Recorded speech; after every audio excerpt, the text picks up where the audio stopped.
Y'all hear me? Sure can. Yes, okay, great. You never know with technology sometimes, right? And can you see my screen? Celebrating 90 years. Perfect. Yes. All right, well, good morning, everyone. My name is Marie Bach. I'm the COO of Grand Canyon Conservancy. And I'd really like to thank Grand Canyon River Guides for allowing me to speak on behalf of GCC for a few minutes. And just big shout out to Emily for facilitating. You are just doing a bang up job. Thank you. It's really good to see so many of you on the call this morning. I want to thank all of you for what you do to safely take, people into the canyon and to have those life-changing experiences on the river. Your care and connection to your clients is really helping to build our current and future stewards for the river and for the canyon. So I really want to wish you, as you get ready for the season, and I know some of you have trips, coming up shortly, safe travels on the river. Maybe I'll be lucky enough to see some of you down there. Also, a big thanks for prioritizing the Indigenous voices and perspectives this weekend. At GCC, we're here to listen, learn, support these conversations, and build upon them. So just a quick bit about GCC. Everybody might not know exactly what we do. We're the official nonprofit of Grand Canyon National Park. Everything we do supports the mission of the park. We do this through our retail stores, our visitor experience specialists, our educational programming, which is offered by the Field Institute, fundraising, membership, and publications. And you may not know this, but every purchase from our retail stores at the South and North Rims, which includes the Visitor Center at Mather Point, Kolb Studio, the Yavapai Geology Museum for camps, Desert View Watchtower, and the North Rim Visitor Center, every purchase directly supports the park. So every year we're able to fund science, education, and research just based on visitors buying cool stuff. We're also really grateful to our donors who provide financial support for Grand Canyon's projects. Supporting river work in the community is just extremely important to GCC. Specific projects related to the river that we've been funding include support for non-native fish control, humpback chub monitoring, mark fisheries training, stream gauges, fish and vegetation habitat, fisheries interns, river archaeology, tribal river missions, NPS river mission support, and of course, continuing to raise funds and identifying a space for the historic boat collection. As we ease out of the pandemic, we're really excited to begin working with the park again to help to support and fund citizen science and service-based projects along the river. And I'm sure you'll hear more about that from Dave in the next presentation. Also, our recent Canyon Conversations, which was a virtual event that we held for our supporters, featured Park Service staff, Jan Durker and Emily Omana, discussing preservation of river archaeology and native fish recovery. This was very well received by our supporter group. And one final thing, our upcoming membership publication, Canyon Views, will be dedicated to the river and the challenges that the system faces. And we'll work with Lynn to make sure that each and every one of you will get a copy of that publication when it comes out in May. Excuse me, I have a little frog in my throat this morning. We're just so grateful that we can provide this funding back to the park and we can support other initiatives such as dark skies, education, wildlife research and protection, trail maintenance, support of the NPS Indigenous Affairs Plan, celebration of art, and so much more.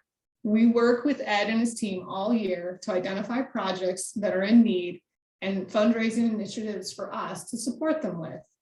And as you heard Ed talk about in his presentation yesterday, we are also working closely with the park to identify longer-term funding needs, more in 10-year status. And we stand ready to support the park and Ed's vision. These priorities will include Indigenous affairs, the Colorado River Basin, climate change, science, and of course, the historic district.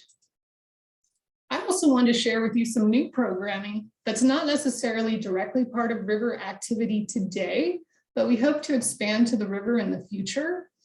In 2021, we were able to bring back for the first time in 4 years, the Artists in Residency program. And this program grants time and resources for artists to pursue on-site projects at the canyon. In 2022, Grand Canyon will host 3 residents exploring different forms of study, including soundscapes, 3D landscapes, and visual arts landscapes. Also new to 2021, the Astronomer in Residence program launched, and this follows a similar format as the Artist program. It offers astronomers, photographers, educators, scientists, writers, and artists the opportunity to practice and share their discipline under Grand Canyon's night sky. Through outreach, this program will inspire our visitors about the value of dark night skies, spread awareness about the threats of light pollution, and explores our complex relationships with natural darkness.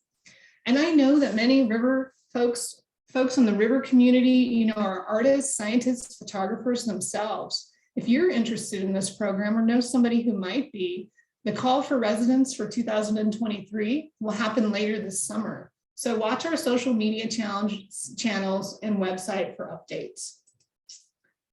As Ed shared with you yesterday, and we talked about last year, big priority for the park and GCC has been the work around Desert View and raising funds to transform the site into an intertribal cultural heritage site, which will be the first in National Park Service history. This work has been led by the Intertribal Working Group, consisting of representatives from the 11 traditionally associated tribes within the region and in partnership with NPS. Since we presented a year ago to this very group, we've come a long way in raising the funds to commence and complete construction, which we're so excited about. Here's some more pictures around the construction of the amphitheater. We broke ground in late 2021, and the project is expected to be done hopefully by the end of this year, perhaps early next year. And if you're interested in seeing the full project breakdown, check out our website at grandcanyon.org. You can see it there. And at the end of this presentation, Emily will play a quick video about the Desert View project. But before we get to the video, I just have one final plug for GCC. We have wonderful staff who share a strong passion for the canyon and supporting the park's priorities. And I see we've got some staff on the call today, so thank you for being here. We couldn't achieve our mission without these amazing team members. And if you know anyone who might be interested in working with us and loves the canyon, check out our website. We're constantly hiring for different types of positions.